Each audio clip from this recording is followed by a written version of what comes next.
Boa noite, gente. Estamos aqui nesse dia, mais uma vez, reunidos aqui na nossa transmissão. Estou muito feliz que, mais uma vez, a gente está tendo a oportunidade de trazer alguma informação para todos, que possam ter um pouco mais de enriquecimento para os seus consultórios, para a sua atividade clínica. Meu nome é Davi Arari e estou com muita honra recebendo hoje dois convidados que vão falar com a gente sobre um assunto extremamente importante e interessante para que a gente possa desenvolver, saber diagnosticar, planejar fatores ligados ao sorriso gengival. E dessa vez nós trouxemos os professores Sérgio Kahn e Alexandra Dias, que estão aqui com a gente para falar um pouco sobre o conhecimento que eles têm no assunto. Tem uma grande experiência com periodontia, são professores de periodontia aqui no Rio de Janeiro, e eu estou muito feliz que eles estejam aqui com a gente e, claro, com todos que estão aqui presentes, fazendo parte dessa família que está aqui querendo se desenvolver, querendo fazer uma boa odontologia. Dá a palavra para eles. Tudo bem, Sérgio? Tudo bem, Alexandra? Oi, Davi, tudo bem? Tudo legal. Prazer estar com você. Tá tudo pronto, tá tudo certinho. E aí, Alexandra, tudo certinho? Oi, Davi, tudo bom? Boa noite a todos. A gente está super feliz de estar aqui hoje e para poder conversar, discutir e abordar esse tema que está tão em voga, que é tão gostoso da gente conversar. A gente está bem feliz. Legal. Sérgio, vamos falar de muita coisa boa hoje, né? Muita coisa. Nós vamos falar sobre uma entidade clínica impactante, intrigante, altamente complexa, porém extremamente gratificante ao tratar. Pois é, eu acho que a gente, quando tem oportunidade de fazer com que um paciente volte a sorrir novamente, né, e a sorrir de uma forma mais à vontade, porque não tem grilos, não tem problemas, não tem nenhum tipo de preocupação com o sorriso, é fundamental. Eu acho que a periodontia, a prótese, os implantes, está tudo aí bem à mão para a gente poder fazer isso. Hoje a gente está com a oportunidade de conversar com vocês sobre o tema de hoje, que é o sorriso gengival, ainda um desafio estético. E esses dois professores, Sérgio Kahn, Alexandra Dias, do livro deles, a gente vai falar um pouco sobre ele mais para o meio da apresentação, né? A gente vai dar chance para o Sérgio e para a Alexandra falarem sobre ele. Bom, então, sem mais delongas, eu vou agora passar a tela para o Sérgio e para a Alexandra. Tudo certinho aí, Sérgio, Alexandra? Tudo legal? Tudo ótimo. Tudo legal. Vamos compartilhar a apresentação agora e aí a gente vai começar. Muito bem. Vamos conversar um pouquinho sobre sorriso gengival. Esse é o nosso livro, recém-lançado pela editora Quintessense. Sorriso gengival, né, uma visão multidisciplinar. E esse livro faz parte de um projeto de uma equipe que tem trabalhado em função da melhora da odontologia e o primeiro livro que fala sobre sorriso gengival e com 3 aspectos. A parte inicial, para definição e etiologia, o segundo bloco, né, que é a parte voltada para o tratamento, e o terceiro, a parte multidisciplinar relacionada às mais diversas terapias. E aí a gente pode, como o tema é sorriso gengival, a gente precisa, antes de falar sobre propriamente o sorriso gengival, a gente tem que conversar sobre estética, sobre um sorriso, que é um sorriso considerado belo, né? Então, na verdade, a gente sabe que trabalhar com estética é muito subjetivo. né? Mas de uma forma geral, a gente precisa ter equilíbrio entre forma, né, o tamanho dos dentes, né, o posicionamento deles e principalmente a forma como todos esses elementos se relacionam na face, né? Então, todo paciente que apresenta um sorriso gengival, ele se incomoda ou pelo tamanho dos dentes ou pelo excesso de gengiva ao sorrir, né? Então, ele perde essa simetria e isso é facilmente perceptível. O próprio paciente já chega com essa queixa.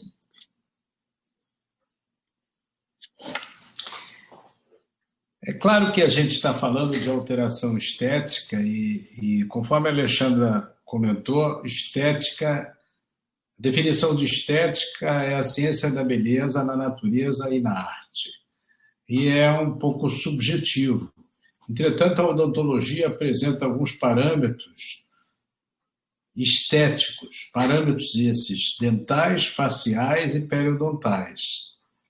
Porém, nessa definição complexa de sorriso gengival, facilmente a gente percebe na prática diária que o paciente apresenta exibição excessiva da gengiva durante o movimento do lábio superior para o sorriso. Então, ao sorrir, esse paciente exibe muita gengiva, muito tecido gengival.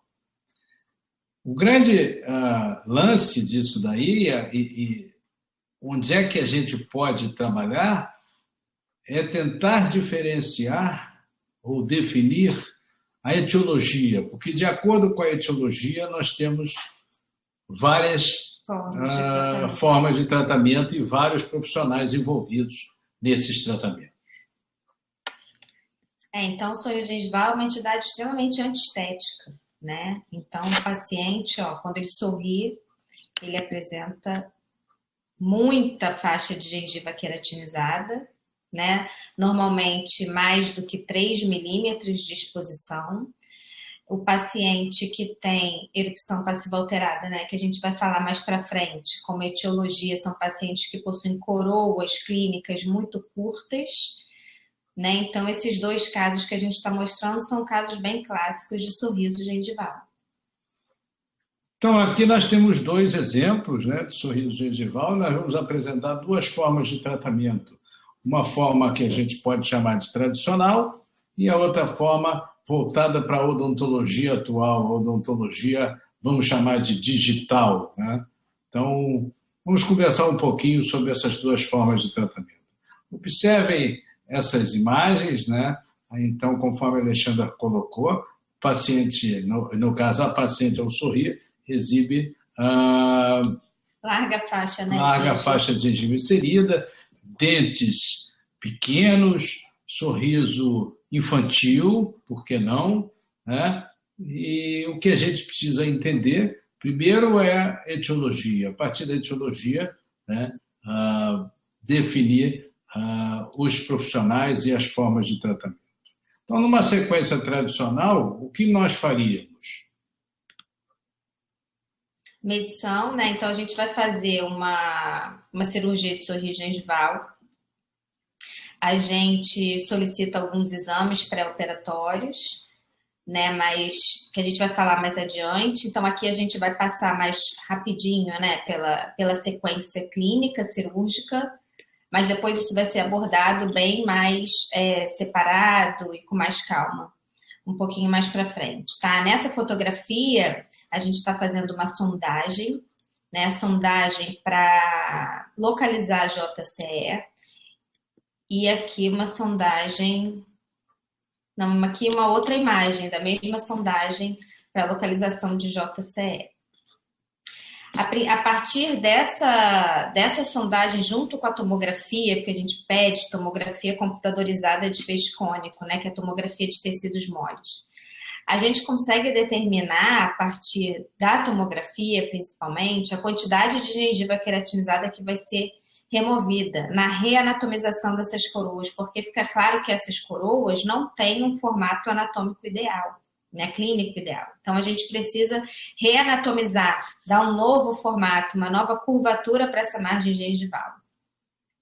Então, a partir desses 2 pontos sangrantes, que normalmente a gente faz na área de zênite gengival, que a gente também vai comentar, a gente começa, então, a nossa primeira incisão em bisel interno, para começar a reanatomizar essas coroas. Após esse bisel interno, a gente faz uma incisão intrasulcular e remove, então, essa quantidade de tecido que estava em excesso, para deixar a nossa coroa com um novo formato e com um novo tamanho.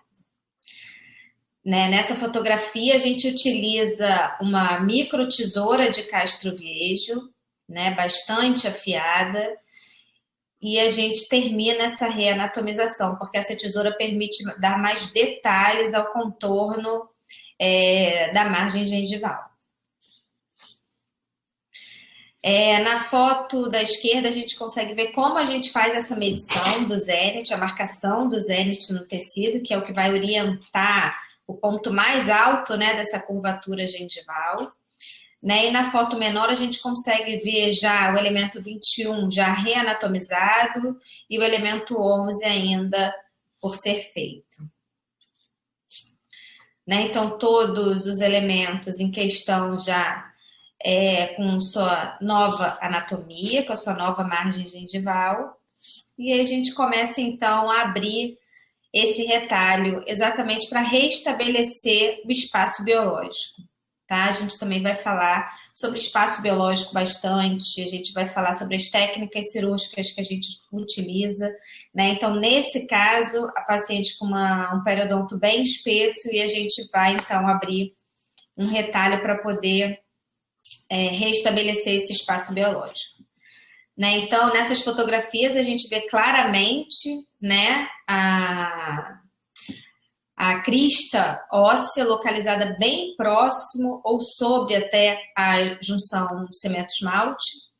Né? Então, a gente vai precisar realizar uma osteotomia, né, que a gente utiliza, na grande maioria das vezes, brocas diamantadas esféricas para essa osteotomia. É muito importante frisar, nós estamos falando de brocas diamantadas, esféricas, mas nós usamos brocas de diferentes granulações.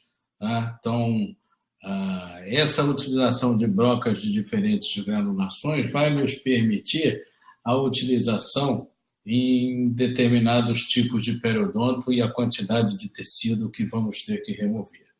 É muito importante que essas brocas elas não encostem na estrutura dental, então, por isso, a utilização de diferentes granulações. Então, uma foto da osteotomia realizada. Vale a pena lembrar que a gente faz uma osteotomia, né, vertical, né, para restabelecer o espaço biológico, mas algumas vezes a gente pode ser que haja necessidade de uma osteotomia horizontal também, onde a gente diminui o volume vestibular dessa tábua óssea. Então, aqui a sondagem do novo espaço biológico já após a osteotomia, né? Então, dá para a gente comparar bem o elemento 11 com o elemento 21, né? Para ver a quantidade de osteotomia que foi realizada. Todo o hemiarco superior direito já com a osteotomia. E aqui o pós-operatório imediato, né? Com as suturas com fio vicryl, bem, com pós-operatório bem interessante, né? Gente, um segundo. Só um minuto. Eu acho que eu já consegui com que a tela principal fique funcional. Então, por favor, dá uma chegadinha lá na tela principal, porque é importante quando a gente estiver fazendo a nossa comunicação, sem fechar o YouTube, tenta voltar para a tela principal para ver se já está passando. Eu vou acompanhar aqui pelo chat e ver a resposta de vocês, para ver se vocês já conseguem assistir na tela principal. Quem é que pode me dizer? Vamos ver aqui. Só um minutinho, que eles têm um pequeno atraso. O Esperandi só está falando que ainda não, o Antenor ainda não. O Herbert estava dizendo sem som. Não, o Fabrício sem som. Engraçado porque aqui no meu monitor eu tô assistindo. Bom, sem imagem. Vamos ver se... Parece que ainda não, né? Bom, então vamos lá, vamos seguindo.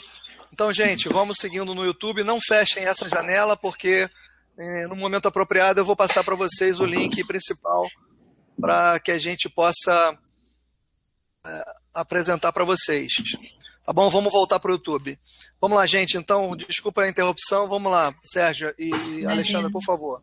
Então, esse primeiro caso, nós mostramos uma sequência cirúrgica num modelo atual, né, tradicional, né, sem a utilização, de um modo geral, da odontologia digital. Tá? Então, observe o pós-operatório de 7 dias. E agora uma segunda situação, né? A mesma característica, coroas clínicas curtas, exposição excessiva das gengivas, sorriso infantil. Tá? Então, observem a confecção de um DSD, do Planejamento Digital do Sorriso, realizado pelo grupo do professor Felipe Miguel Saliba. E, a partir daí, a construção de um modelo virtual, né? E, a partir desse modelo virtual, a transformação, observe o mockup, né? A utilização de um mockup determinando as novas coroas clínicas, e aí vamos para a cirurgia, onde daquele modelo virtual nós confeccionamos um guia cirúrgico baseado em 2 princípios, em 2 parâmetros. A tomografia de tecido mole, onde nós temos algumas medidas clínicas preconizadas, e um guia cirúrgico também baseado no planejamento digital do sorriso. Então, a união do DSD mais a tomografia de tecido mole, construindo um guia cirúrgico onde utilizamos no procedimento. Então, a partir daí, a mesma sequência que a Alexandra comentou, incisão intrasulcular, a primeira incisão tipo bisel interno, né? A reanatomização ou a excisão dos tecidos e reanatomização das coroas dentárias. Então, observe o guia novamente em posição, demonstrando exatamente as incisões, né? Do outro lado, a mesma sequência, bisel interno, ângulo de 45 graus, e após a reanatomização das coroas dentárias. Podemos, a partir daí, elevamos um retalho, a exposição da crista óssea e da JCE. Então, mais uma vez, esse guia em posição, onde vamos iniciar, né? Observe a medição, esse guia está preconizado para um tipo de periodonto, onde iniciamos a osteotomia. A osteotomia é essa no sentido horizontal e no sentido vertical.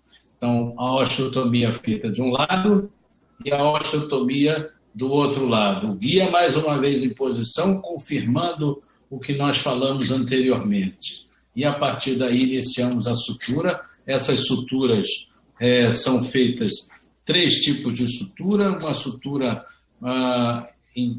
interna, com ponto para a palatina, sutura suspensória ou sutura colchoeiro vertical.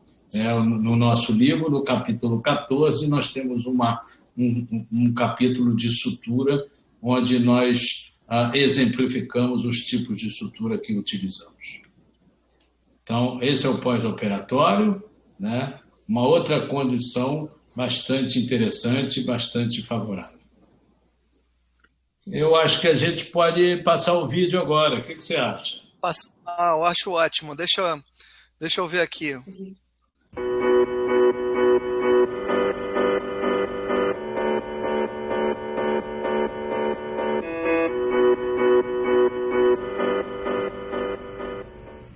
Então, após a anestesia e a colocação do guia cirúrgico que foi confeccionado a partir do planejamento digital do sorriso e da tomografia de tecido mole, iniciamos as incisões com uma lâmina de bisturi 15C, bisel interno, onde estamos reanatomizando, iniciando a reanatomização das coroas dentárias.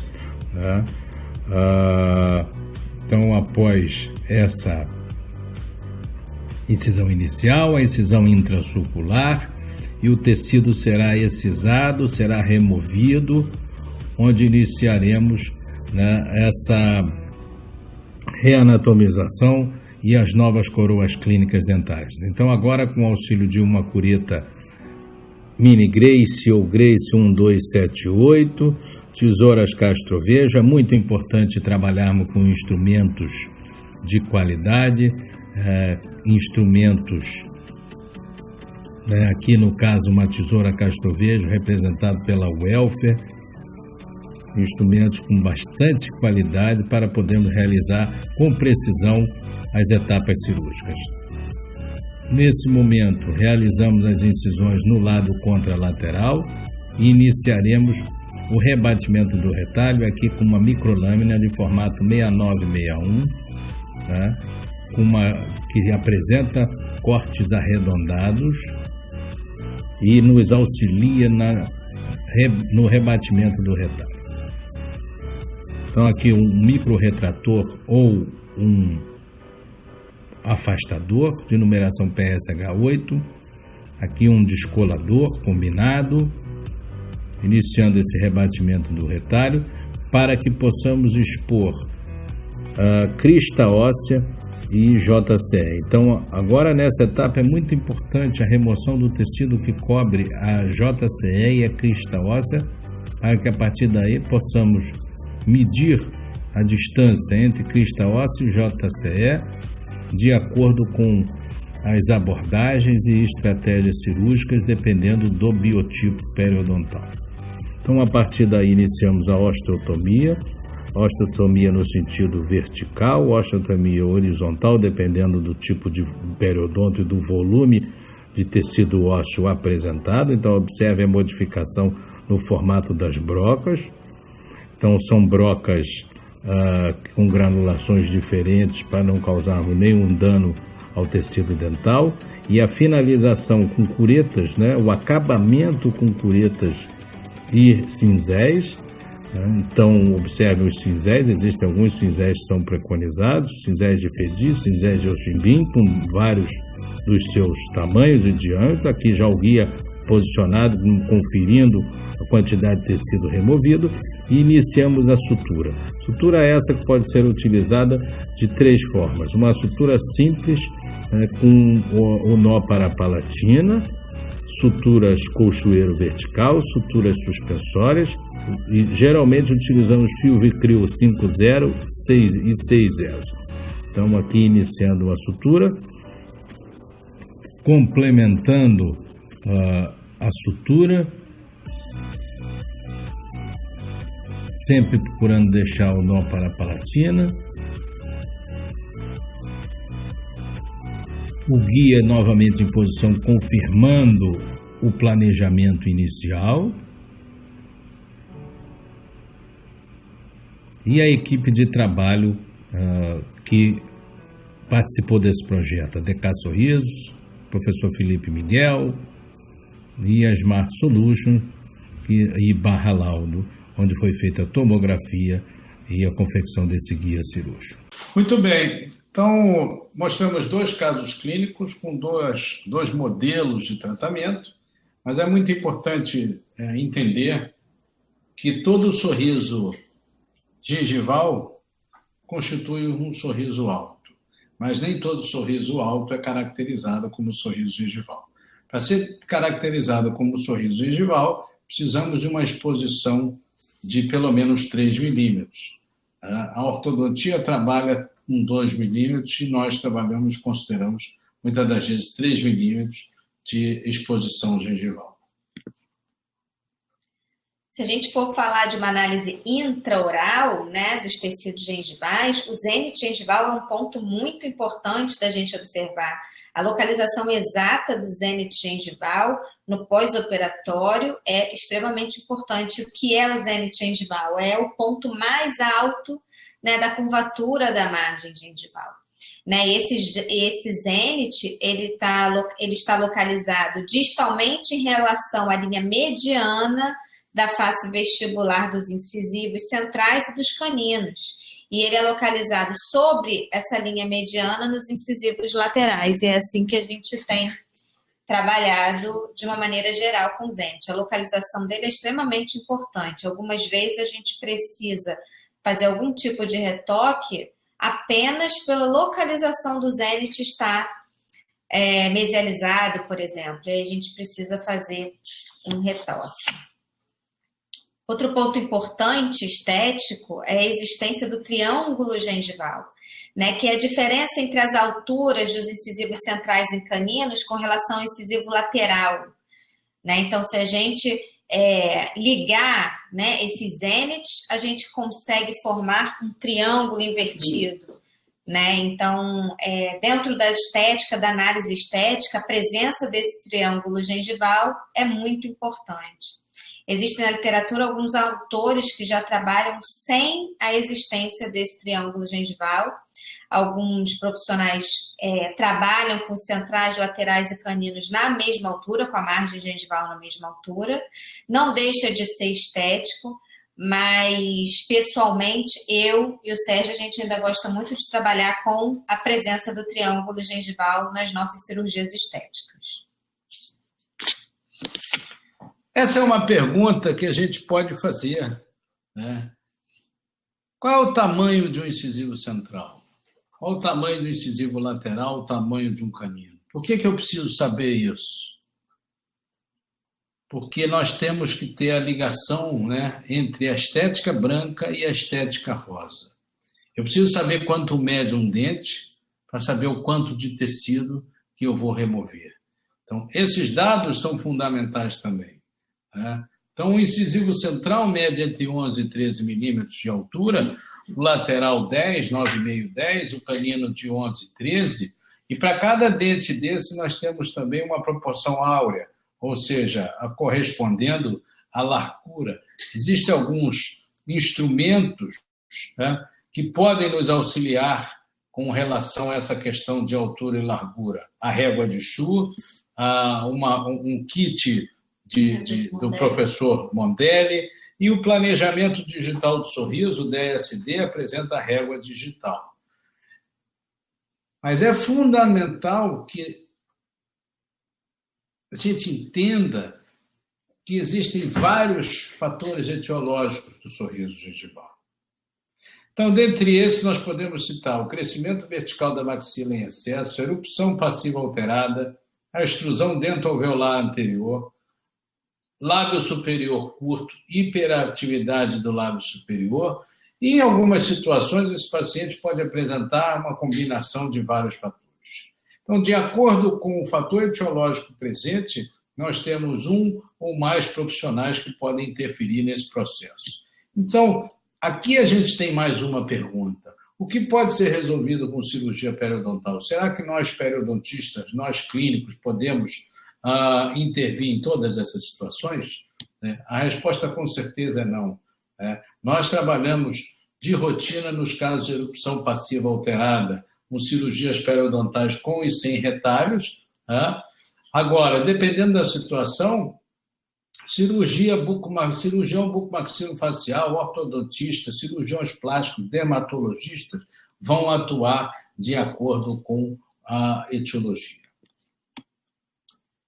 Talvez não, acho que com certeza essa etiologia junto com esse próximo assunto talvez sejam o mais importante para um bom planejamento.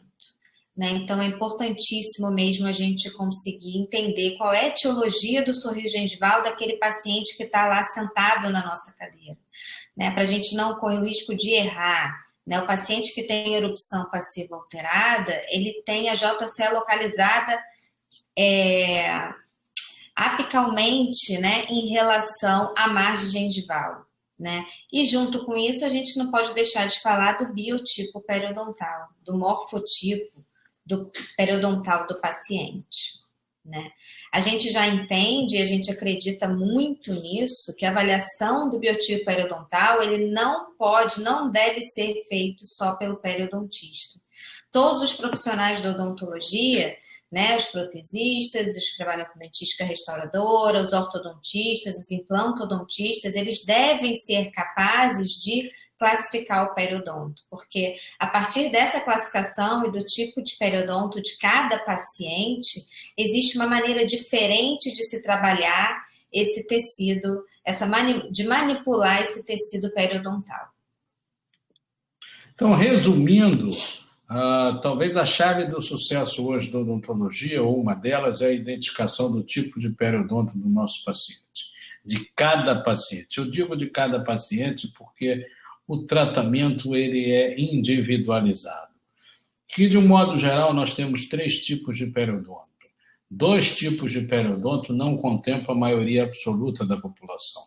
Nós temos 3 tipos de periodonto, um periodonto chamado tipo A1, fino e festonado, um periodonto tipo B, plano e espesso, e um periodonto intermediário, que apresenta características do periodonto fino e características do periodonto espesso.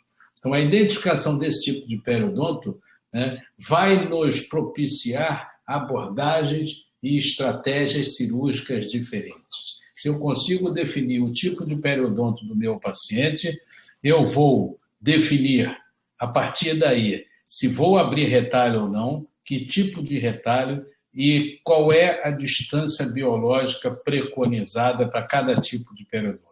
Isso é justificado pelo fato que, dependendo do tipo de periodonto, eu tenho um tipo de cicatrização. Ela pode ser mais estável ou mais instável. Eu tenho falhas anatômicas como decências e fenestrações ou não. E eu tenho um tecido mais resistente a injúrias ou não também. Então, de acordo com o tipo de periodonto, uma abordagem cirúrgica e uma estratégia cirúrgica.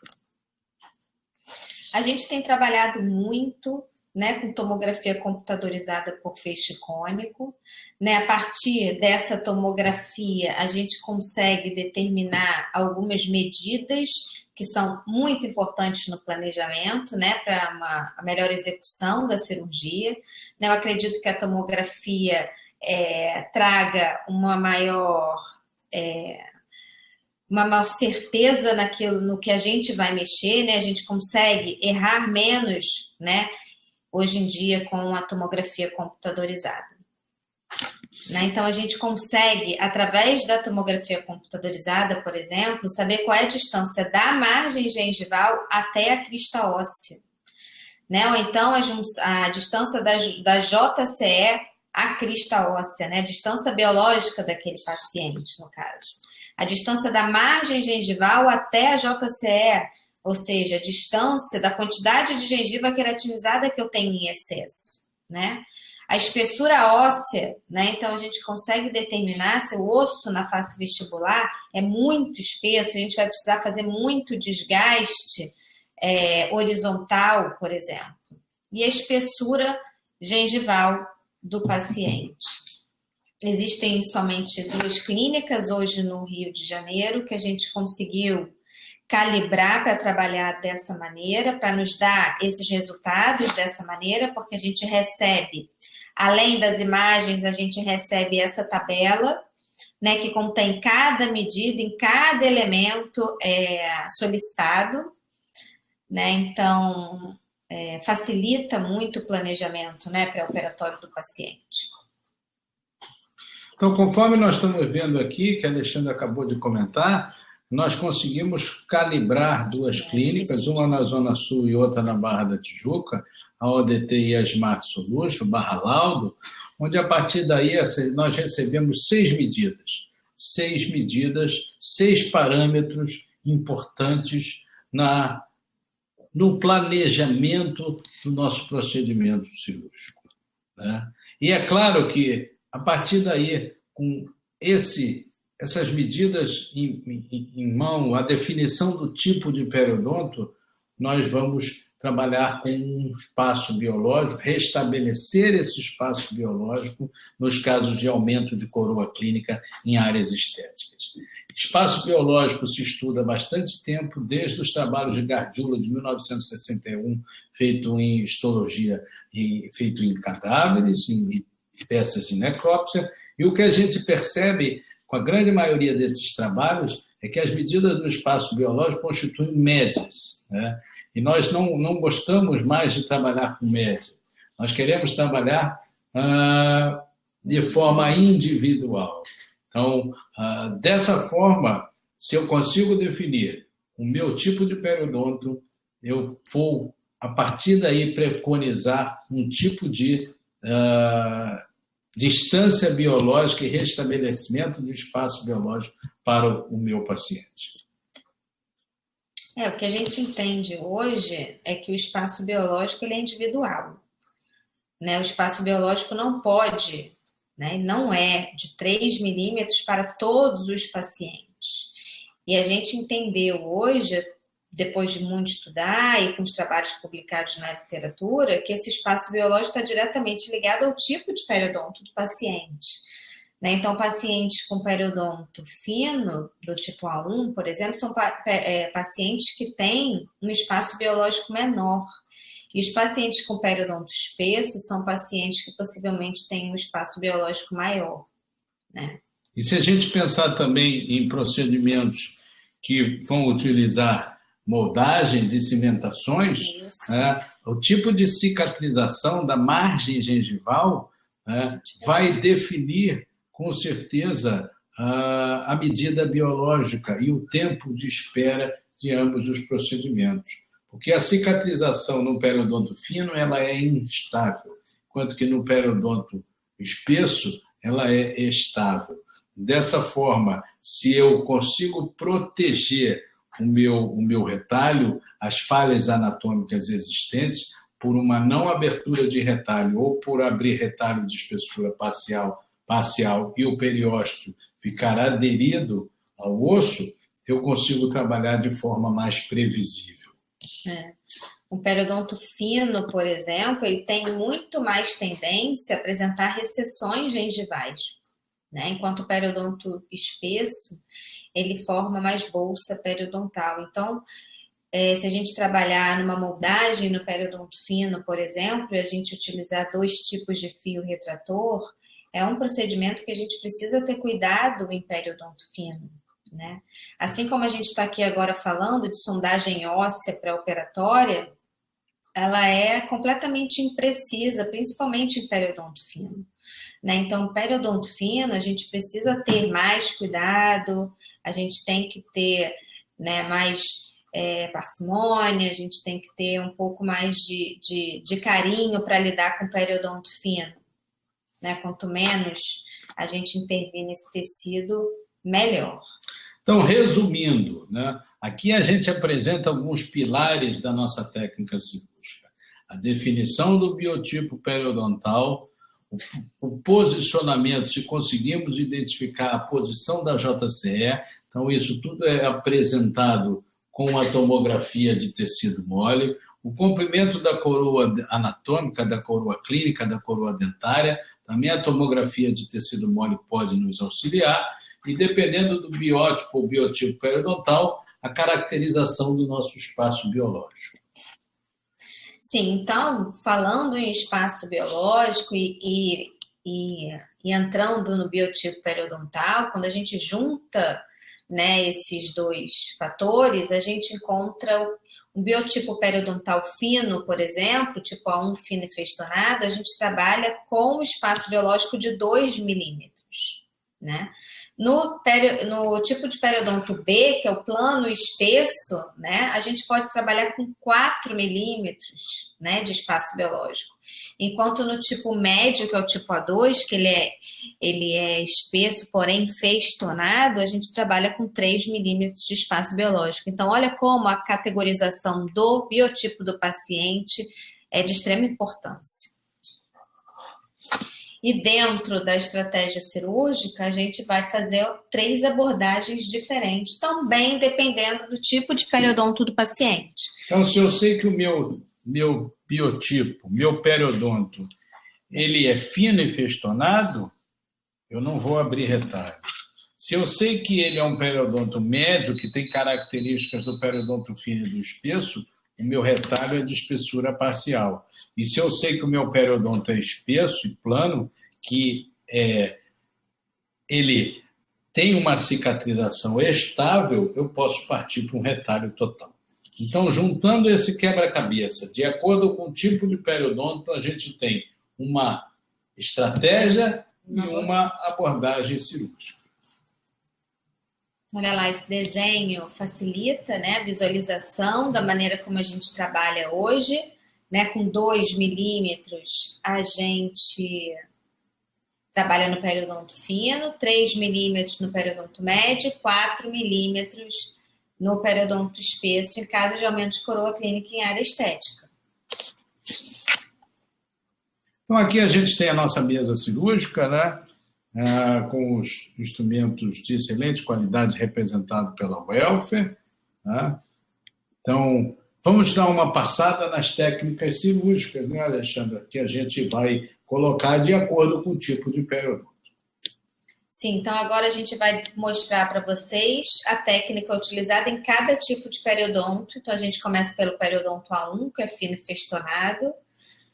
Né? A gente consegue visualizar clinicamente que essa paciente possui pouca faixa de gengiva queratinizada, um biotipo bem fino, a gente consegue enxergar por transparência a sonda periodontal, né, quando a gente insere a sonda no sulco gengival, isso caracteriza para a gente um periodonto fino. Então, aqui nessa primeira fotografia, a gente está medindo a coroa clínica da paciente, né, que é diferente da coroa anatômica, né, porque essa paciente tem erupção passiva alterada, né, então a JCS incontrapical em relação à margem gengival. Então, a gente pode ver que essa paciente tem o quê? 8,5 de coroa clínica, né, e como o Sérgio mencionou anteriormente, o incisivo central mede de 11 a 13 milímetros, então essa paciente tem realmente uma coroa curta. Né? Então, o passo a passo é o mesmo que a gente mostrou no início da aula, incisão na gengiva queratinizada, na gengiva inserida, da quantidade de gengiva que vai ser incisada, que vai ser removida, em bisel interno, né? A gente usa um bisturi de lâmina 15C, a remoção desse colar gengival e reanatomização das coroas, olha lá. Né? Então, a gente tem o hemiarco superior direito já pronto após a utilização, além da lâmina de bisturi, da tesourinha também de Castroviejo.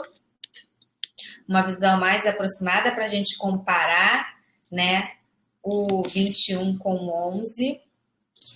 E aqui o restante do procedimento da reanatomização. Como essa paciente tem um periodonto muito fino, a gente opta por não abertura de retalho, né? E muitas vezes, nesse caso, como a distância biológica é de 2 milímetros, a gente consegue visualizar e receber essa medida na tomografia e muitas das vezes não há necessidade de osteotomia ou de osteoplastia. Porém, se houver essa necessidade, a gente vai utilizar cinzéis, microcinzéis, tá? Sem abertura de retalho para poder fazer essa osteoplastia, né? E essa osteotomia sem abertura de retalho. Então, aqui a gente tem o pós-operatório imediato e a gente tem o pré-operatório e o pós-operatório com 7 dias, tá? Numa paciente com periodonto fino, que a gente não precisa, então, fazer abertura de retalho. Aqui mais um caso da Roberta, que trabalha com a gente. É importante a gente lembrar e mencionar que muitas vezes a gente não necessariamente vai fazer uma cirurgia para correção de sorriso gengival em todos os elementos dentários ou de canino a canino. Né? No caso da Roberta, por exemplo, só havia essa necessidade nos incisivos centrais, né? Já que esses estavam localizados abaixo da linha dos caninos e na mesma altura dos incisivos laterais. Né? Então, a medição da coroa, né, com 9 milímetros, coroa clínica curta, né, a marcação da quantidade de gengiva removida. Peraí que eu passei rapidinho aqui. Então, a gente fez a cirurgia somente nos incisivos centrais, não fizemos abertura de retalho, e depois a Roberta fez uma coroa com o professor Rafael Monte Alto, né, uma prótese, para substituir essa restauração em resina que ela tinha no elemento 21. Né? Então, esse é o pós-operatório da Roberta, após a cirurgia e a cimentação da coroa. Então, esses foram 2 casos de pacientes com periodonto fino. Né? Então, só para lembrar, biotipo fino, espaço biológico 2 milímetros, sem abertura de retalho. E a gente vai para o biotipo A2, que é espesso e festonado, que a gente chama de periodonto médio. Então, todo o livro, no capítulo 12, que é o capítulo de técnicas cirúrgicas, nós exemplificamos nos modelos e manequins toda a técnica cirúrgica antes de apresentar os casos clínicos especificamente. Então, a sondagem, a medição da coroa clínica, né, a marcação dos pontos sangrantes, a incisão inicial, a reanatomização das coroas dentárias, o acabamento com tesouras castrovejo, a definição do triângulo gengival, e aqui a gente passa para uma característica desse tipo de periodonto. Então, se é um periodonto que apresenta características do biotipo fino e do biotipo espesso, que pode ser sujeito a falhas anatômicas, nós decidimos, desta forma, manter o periósteo aderido e trabalhar com retalho de espessura parcial. Então, aqui demonstrando a utilização de um retalho dividido de espessura parcial e a sequência da osteotomia, e, nesse caso, utilizando o restabelecimento do espaço biológico com 3 milímetros. E aí a sutura, né, conforme falamos anteriormente. Então, aqui demonstrando a sequência clínica, né, a Mariana, observem a paciente professor Teromito Siquito Júnior, ao sorrir, né, coroas clínicas curtas, né, o sorriso infantil, aqui a nossa tomografia de tecido mole, né, a Mariana altamente extrovertida, a colocação após o DSD e do encerramento, a colocação de mocaps, né, e a partir daí iniciamos a etapa cirúrgica, né, conforme já falamos anteriormente, a mesma sequência clínica: medição, sondagem, reanatomização das coroas dentárias e a abertura de um retalho esse de espessura parcial ou dividido. A partir daí, a medição da JCE, a crista óssea, e a osteotomia, trabalhando aqui com 3 milímetros. Então, a sutura e o pós-operatório imediato.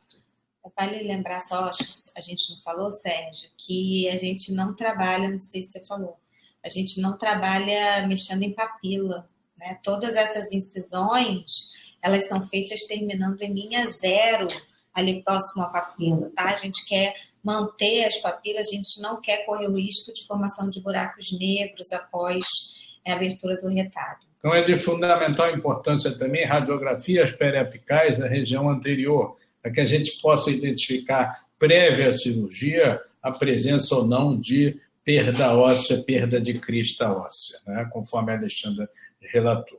Então, aqui a sutura final, pós-operatório imediato, e aqui a nossa amiga Mariana, né, com um sorriso lindo, maquiada, né, e o pré e pós-operatório, olha aí, com um batom bonito. e altamente, ó, extremamente, né? É incrível como essa cirurgia mexe com a autoestima, né? É muito gratificante, é muito interessante ver como que a grande maioria, né, que a gente atende são mulheres, então isso mexe muito com a autoestima da mulher, é bem bacana. Algumas fotos que a gente faz no pós-operatório, a gente chama sempre de pós-lindo, né? A gente pede para a paciente retornar um tempo depois da cirurgia, para a gente tirar algumas fotografias e a gente dá essas fotografias para elas de presente.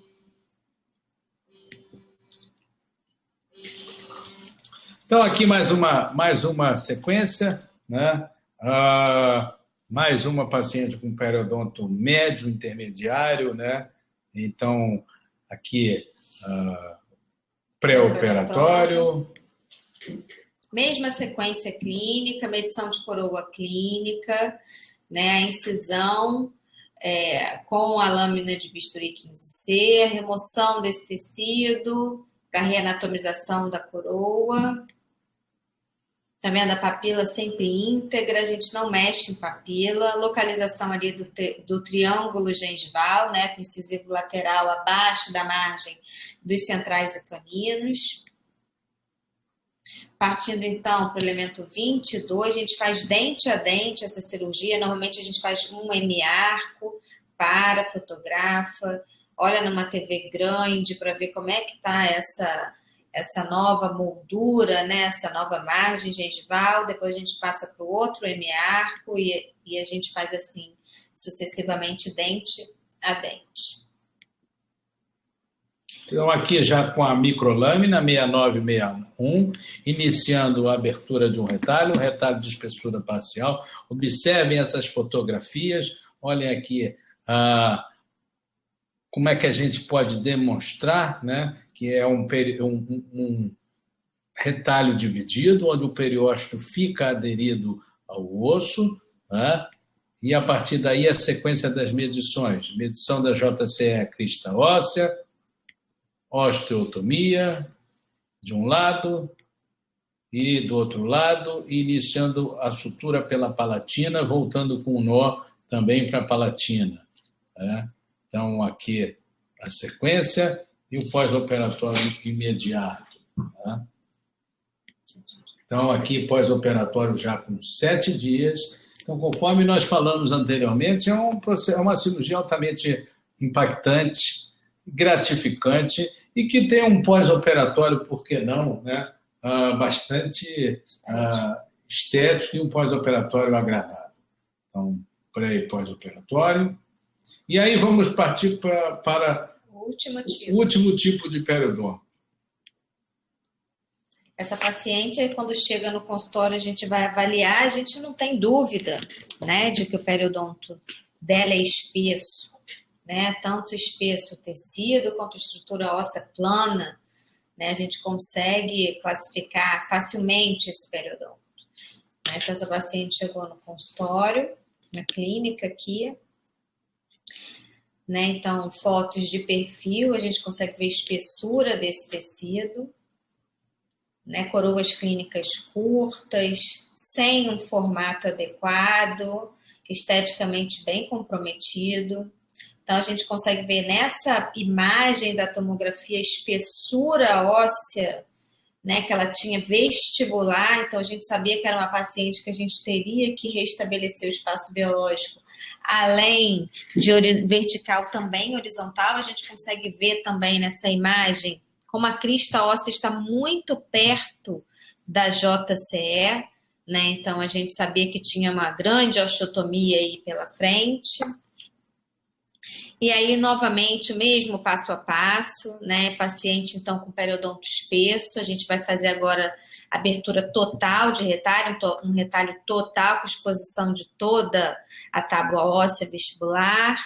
E o espaço biológico, então, estabelecido com 4 milímetros, tá? Então, coroa clínica muito curta, 8 milímetros, sondagem até a JCE para confirmar a medida que a gente recebeu na tomografia, também medição de sondagem óssea, também para confirmar a tomografia, e aí a marcação da quantidade de gengiva queratinizada que vai ser excisada, marcação do zênite, gengival. Início, então, dessa incisão com bisel interno, né? Então, a remoção do tecido com uma cureta Grace, e a gente já consegue, então, comparar o tamanho da coroa real, né, da coroa anatômica dessa paciente com relação à coroa clínica que ela apresentava anteriormente, né? Então, fica claro aí uma etiologia de erupção passiva alterada. Hemiarco superior esquerdo pronto, retalho total, então, rebatido, tá? A gente usa descoladores, afastadores para poder levantar esse retalho.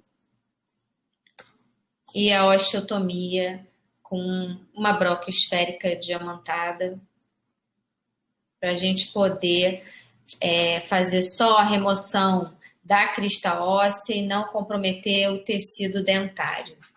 Tá? A gente consegue já comparar, né, o elemento 21 com o 11, ó, verificando o novo espaço biológico. Essa fotografia é interessante que na distal do canino, do elemento 13, a gente consegue visualizar a quantidade, o excesso horizontal dessa tábua óssea vestibular, né? Então tem muito osso para a gente remover e fazer uma osteoplastia, né? Então após toda essa osteotomia... Volta um minutinho, Alexandra, só para aproveitar o que você está dizendo. A odontologia tem alguns motivos, e um deles é não abrir retalho, né? Sim. Como é que a gente consegue trabalhar nesse tecido ósseo sem abrir retalho? Por isso é que a técnica cirúrgica deve ser adequada com o tipo de tecido, com o tipo de periodonto do nosso paciente. Como é que nós vamos adequar a remoção desse volume ósseo sem abertura de retalho ou sem a realização de um retalho total? Então, cuidado com esse modismo. Então, a gente tem um pós-operatório, né? Um pós-operatório bem saudável, paciente feliz com esse pós-operatório. Foi uma cirurgia bem extensa, a gente ficou muitas horas fazendo essa cirurgia, paciente sorrindo no nosso pós-lindo, e aí a gente vai para o nosso último caso de hoje.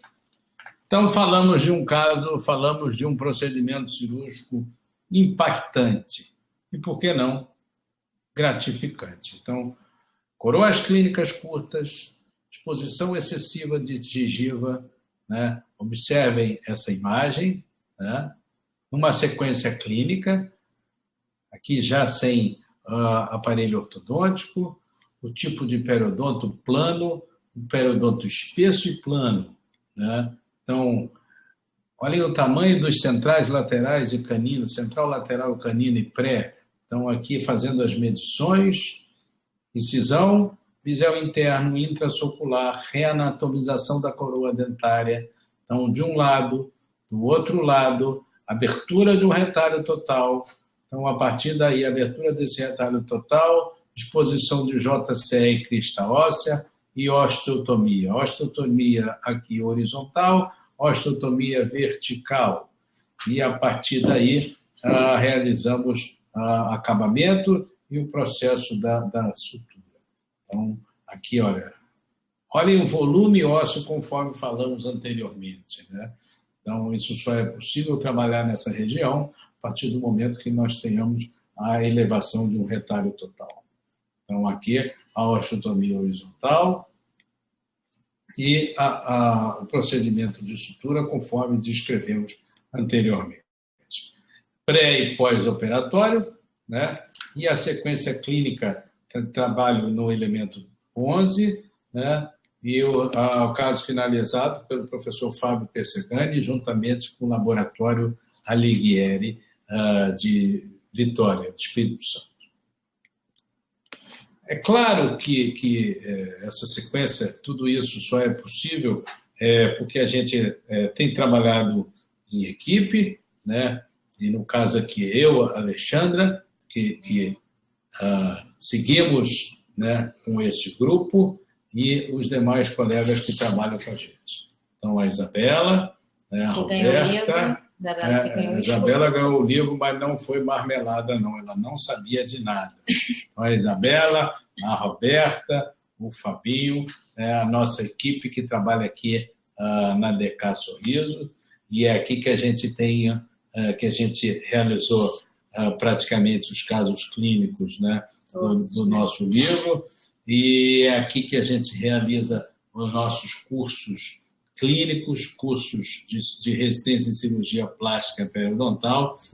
Então, se alguém quiser alguma informação, a gente deixa aqui os nossos contatos no Facebook, no Instagram, telefone e endereço, para que a gente possa passar sempre essas informações. Lembrando que é elogio para mim e reclamação para Alexandre.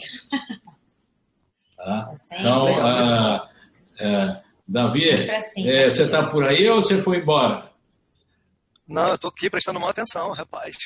Estou aqui curtindo demais e vendo aqui que o pessoal está participando. A gente tem algumas perguntas legais que foram acontecendo ao longo da explanação de vocês. Então, a gente está agora, a gente selecionou aqui algumas perguntas das pessoas. Então, acho que foi extremamente explicativo aquilo que vocês passaram para as pessoas. A gente está vendo que, em termos de novidade interessante, essa questão do conceito de distância biológica, de espaço biológico, acho que isso é bem legal, isso é bem atual, e isso vai fazer parte das nossas ferramentas que a gente tem para usar no consultório. Tem já uma pergunta da Fabiana pedindo para passar os contatos novamente. Então, a gente deixa aqui mais uma vez os nossos contatos para cursos, etc. Sempre reclamações, lembrem disso, para Alexandre. Tá bom? Então, aqui estão nossos contatos. Engraçadinho. Qual o tipo de curso que vocês levam? Nós trabalhamos... O nosso curso tradicional é um curso de 10 meses, é uma residência em clínica cirurgia plástica periodontal e periimplantar. Nosso curso funciona com 10 meses de duração. Nós temos módulos mensais ou quinzenais, toda uma sexta-feira à tarde e todo o material incluído. Então, se alguém quiser maiores informações, é só entrar no nosso site ou ligar para cá, que a gente tem o maior prazer em responder. Muito legal. Eu gostaria que vocês falassem um pouco sobre o livro. Eu acho que essa visão multidisciplinar que o livro está apresentando, eu acho que isso é bem legal, porque dá para o clínico geral a possibilidade de entender que existe uma série de especialidades justamente que fazem ou tomam conta desse tipo de tratamento. Como é que vocês dividiram esse livro? Como é que está isso? Então, esse livro ele tem 21 capítulos, ele apresenta 3 blocos, princípio, meio e fim, onde nós temos 21 capítulos. O primeiro capítulo é o capítulo de definição, o segundo capítulo de princípios de estética, capítulo 3, etiologia, capítulo 4, biotipo periodontal, 5, capítulo de imagens radiográficas, né, exames por radiografias e tomografia, capítulo 6, espaço biológico, 7, planejamento digital do sorriso, 8, protocolo fotográfico, 9, preparo pré-operatório e controle de infecção, 10, diagnóstico e plano de tratamento, capítulo 11, instrumental, capítulo 12, técnicas cirúrgicas. Capítulo 13... Estou gostando de ver que você decorou certinho. Ele decorou, gente, o livro. Eu acho que durante esses 9, 10 meses de trabalho, fica muito difícil não saber a sequência do livro. Capítulo 13, microcirurgia, 14, sutura, e a partir daí cirurgia de lábio, ortodontia, cirurgia bucomaxilofacial, finalização dos casos com restaurações estéticas, restaurações diretas e indiretas. Ou seja, nós dividimos em 3 tópicos e é importante dizer que a gente tem também vários colaboradores. O mais alto nível do mais alto padrão, professor Glécio Vaz de Campos, professor Felipe Miguel Saliba, Roberto Prado, Flávia Artesi, Rafael Monte Alto, Teromito Sequito Júnior, quer dizer, uma gente muito boa que nos ajudou dentro desse livro. Legal. Eu vou passar algumas perguntas que as pessoas vêm fazendo. Deixa eu dar uma olhada aqui na minha lista. Logo quando vocês estavam falando sobre o guia, né, o Peterson perguntou: a confecção desse guia está abordada no livro?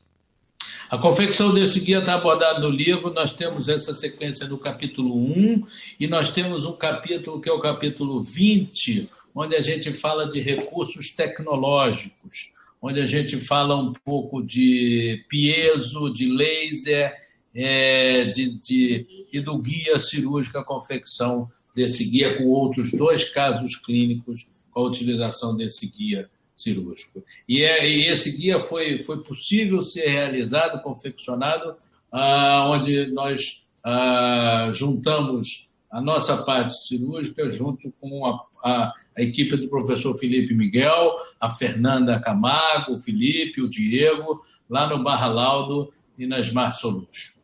Muito legal isso de juntar a tecnologia que hoje a gente está tendo a oportunidade de usar, a questão do planejamento digital, né? Eu acho que é fantástico esse trabalho que o Felipe Miguel está fazendo aqui no Rio, no Brasil, inclusive, né? Porque ele tem feito palestras e dando cursos por aí também. Muito legal isso. Certamente eu devo encontrar com ele amanhã e ele vai estar um dia com a gente aqui, se Deus quiser, no Webinar Project Implant um dia, para falar um pouco da experiência dele com essa parte de planejamento digital. Aqui a próxima pergunta, o Felipe, falando sobre a incisão. Ele pergunta o seguinte: a incisão em cada M-arco é um protocolo cirúrgico? Poderia ser feito de um arco para outro? No caso, de 16 até para o 26? Deu para entender a pergunta? Não deu para entender muito, não, mas a gente trabalha, em algumas situações, a gente trabalha do 16 ao 26, sim, por que não? Em outras situações, só o 11 ou 21, em outras, só o 12. Quer dizer, dependendo da proposta do planejamento, eu posso trabalhar em toda a arcada superior, sim. Já complementando o que você está falando, existe uma pergunta aqui da Cristina, que eu acho uma pergunta bem interessante e pertinente. O que vocês fazem no caso de um sorriso gengival cuja altura dos dentes é normal?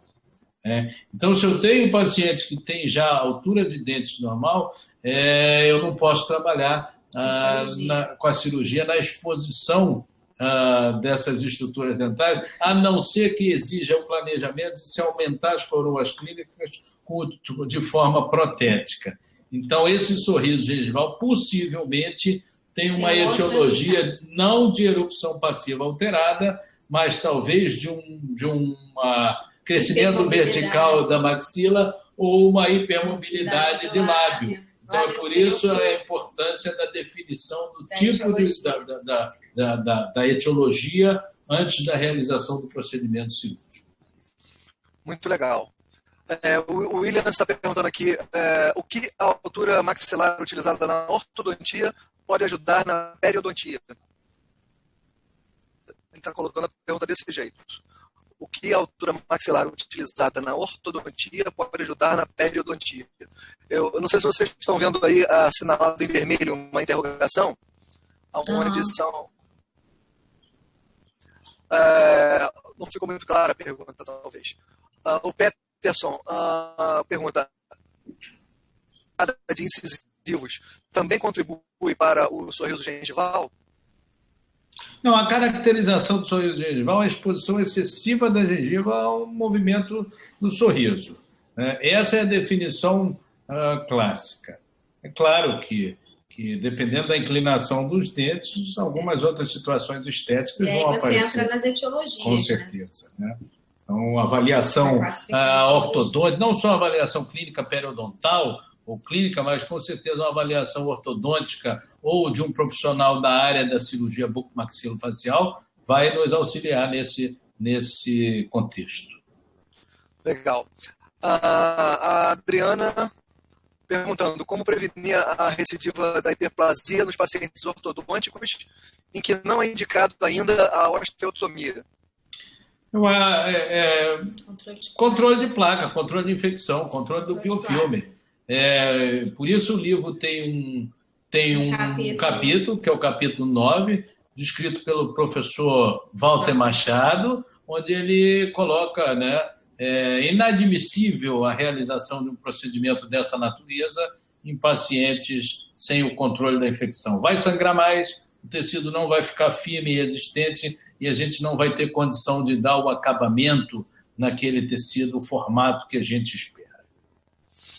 Muito bem. Outra pergunta da Adriana, uma pergunta interessante, eu acho que ainda não foi comentada, mas em média quanto tempo devemos aguardar para iniciar a fase restauradora, ou resina ou faceta? Eu acho que a resposta vai depender do tipo de periodonto. Se eu tenho uma cicatrização estável ou instável. Então, se eu tenho um periodonto fino, sempre esperar mais tempo, porque eu não sei onde é que a minha margem gengival vai parar. Então, de acordo com o tipo de periodonto, eu vou esperar mais ou menos tempo. Eu vou esperar 60 dias, 90 dias ou mais tempo. Né? Legal. Deixa eu perguntar uma outra coisa aqui. Em relação à combinação com tratamentos onde implantes são envolvidos, como é que vocês têm abordado esse tipo de trabalho quando implantes estão envolvidos e se exige algum tipo de correção da margem gengival? Em que momento é mais interessante fazer essa abordagem cirúrgica periodontal em função de um elemento unitário ou elementos isolados dentro da área do sorriso? Como é que vocês abordam isso? Normalmente em áreas onde a gente tem implantes em área estética, a gente trabalha mais tendo que colocar tecido do que remover, no caso. Então, normalmente a gente faz recobrimentos periimplantares e não sorrisos. Mas a gente tem caso onde a gente teve um caso também de uma paciente que tinha que fazer sorriso e tinha uma região com implante. Então, a gente mexeu, manipulou da maneira com que a gente fosse harmonizar melhor aquele sorriso. Acho que é muito importante o planejamento do caso antes, o planejamento digital do sorriso, para se definir qual é a altura na margem gengival desses elementos que a gente precisa trabalhar. Então, em determinadas situações, a gente vai integrar a cirurgia de aumento de coroa clínica com próteses, com facetas, lentes de contato, coroas e implantes também. Depende muito da posição do implante. Eu digo isso porque passa a ser importante a gente pensar sempre na questão de um implante unitário, por exemplo, um incisivo central, em que ainda é necessário no paciente ter um tratamento conjugado periodontal. Eu estava me referindo mais a isso. Em que momentos? Por exemplo, o paciente tem essa fratura no 11, que precisa ser extraído, e ao mesmo tempo ele também tem uma queixa de problema estético em função de gengiva excessivamente aparente e tal. Uhum. A gente às vezes tem a oportunidade de conjugar esse tipo de tratamento. Isso é legal, porque agora, dentro dessa questão do planejamento, quer dizer, o planejamento digital do sorriso vai fazer com que vai ajudar a orientar o cirurgião na posição tridimensional desse implante em função daquilo que vai ocorrer no futuro desse paciente quando ele for tratado também periodontalmente em função da estética, né? Sim. Pois é. Perfeito. Quem tem mais perguntas? Tem uma pergunta aqui da Adriana. Se tem indicação de algum protocolo de medicação. Nós trabalhamos basicamente com analgésicos e dose única pré-operatória de corticoide. Essa é a nossa rotina. Dependendo do caso, se o paciente tiver algum comprometimento sistêmico, a utilização ou não de antibiótico terapia. E a utilização de controle químico do biofilme ou da placa prévio ao procedimento cirúrgico com clorexidina. Muito bem. Prévio e posterior, claro, mas a gente começa antes da cirurgia.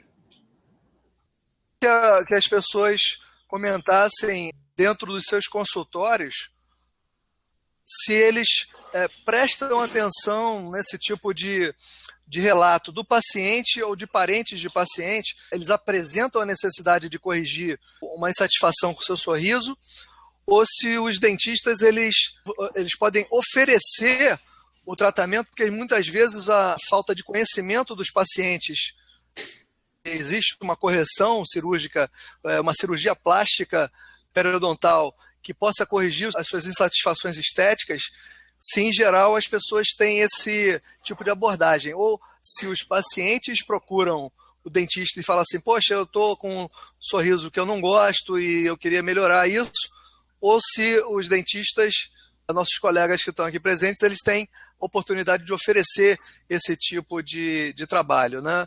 Queria que o pessoal participasse aí e respondesse, por favor. A Adriana está comentando, quase sempre eles solicitam o tratamento, apresentam insatisfação, mesmo sem saber qual será a solução. Legal, Adriana, obrigado aí pelo comentário. A Thaísa está fazendo uma pergunta aqui, é possível fazer essa cirurgia sem o guia cirúrgico? É possível. Sim. Nós mostramos alguns casos sem o guia cirúrgico. O guia cirúrgico ele é uma possibilidade, eu não vou dizer futura, mas atual, de tornar o procedimento cada vez mais previsível. Mas é possível fazer sem o guia cirúrgico. Até hoje fizemos sem o guia cirúrgico. Muito legal. O Felipe está fazendo uma outra pergunta aqui. Em caso de insucesso ou objetivo insatisfatório, quando realizar uma nova abordagem? Ou depende exclusivamente...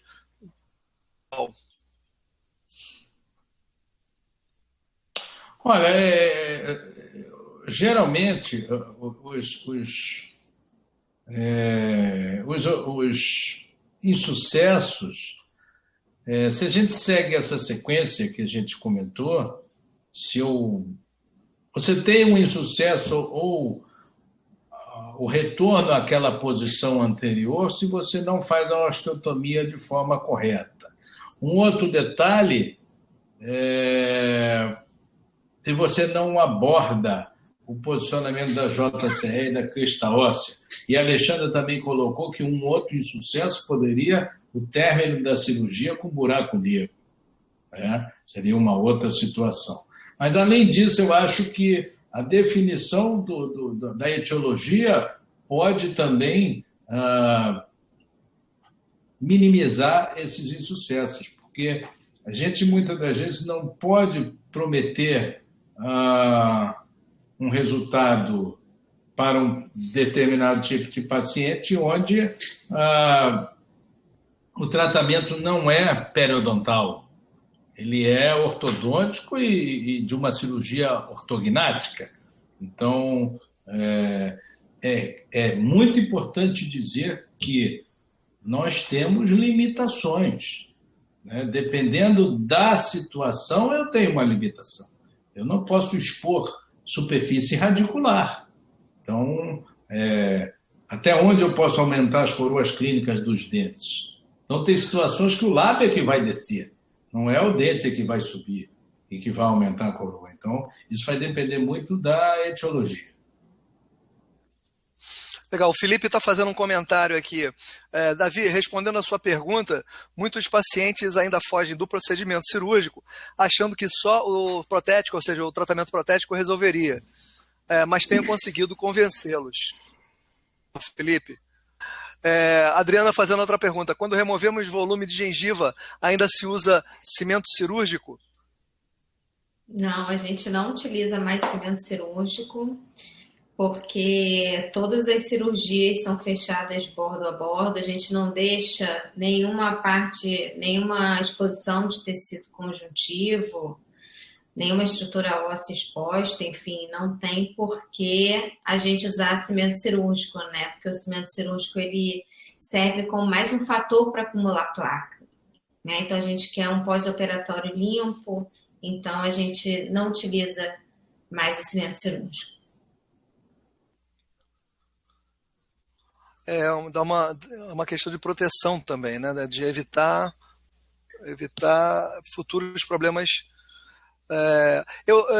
Inflamação, né? Exato. A gente está encerrando aqui a nossa apresentação. Já temos quase 2 horas de apresentação. Deu para sentir como passou rápido? 2 horas? Muito bom. E as pessoas firmes aqui.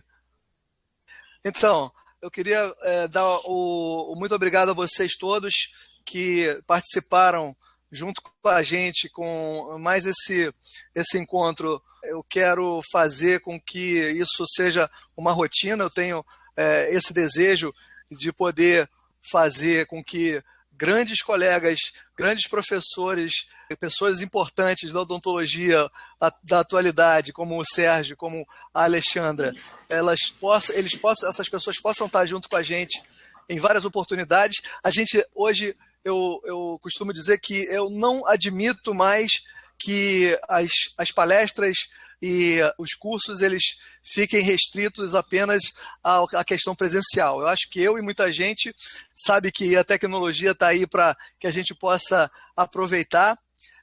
Queria agradecer vocês todos. Queria agradecer muito, muito demais a vocês, Alexandra e Sérgio, pela presença. Eu acho que foi extremamente enriquecedora a oportunidade que vocês deram para a gente de mostrar tanta experiência, tanta coisa bacana que a gente pode estar utilizando ou pode estar fazendo com que o nosso consultório possa estar se desenvolvendo. Eu acho isso muito legal. Obrigado mesmo para vocês. A gente que agradece. A gente agradece muito, muito, muito bacana essa sua iniciativa. Eu acho que assim a gente consegue unir gente que está longe, né, que não pode estar presente muitas vezes em palestras, em congressos. Então a gente faz com que a informação chegue mais longe, alcance mais gente. E a gente que trabalha com informação, a gente quer mais é que a informação voe aí, passe pelo Brasil todo, passe pelo mundo, para que a gente possa, né, dividir tudo isso com todo mundo. Né? A gente não quer guardar nada para a gente quer distribuir mesmo para todo mundo, para que todo mundo tenha acesso. A rede é um grande prazer. A rede não tem fronteira, a internet não tem fronteira. Nosso objetivo foi fazer um livro didático, né, onde a gente pode deixar alguma mensagem, né, para os colegas. E você, Davi, através dessa experiência em tecnologia, poder proporcionar, além de excelente protesista, mas proporcionar essa capacidade, né, para os colegas. Obrigado mais uma vez. Muito legal. Obrigado a vocês. Então, gente... Obrigada a todos que ficaram aí até tarde, né? Isso aí. Legal, gente. Então, queria me despedir. Boa noite a todos. Aguardem nossas comunicações para novos encontros. Um grande abraço a todos. Abraço, Sérgio. Abraço, Alexandra. E até a próxima. Obrigado, Davi. Obrigada, gente. Tchau, tchau. Boa noite.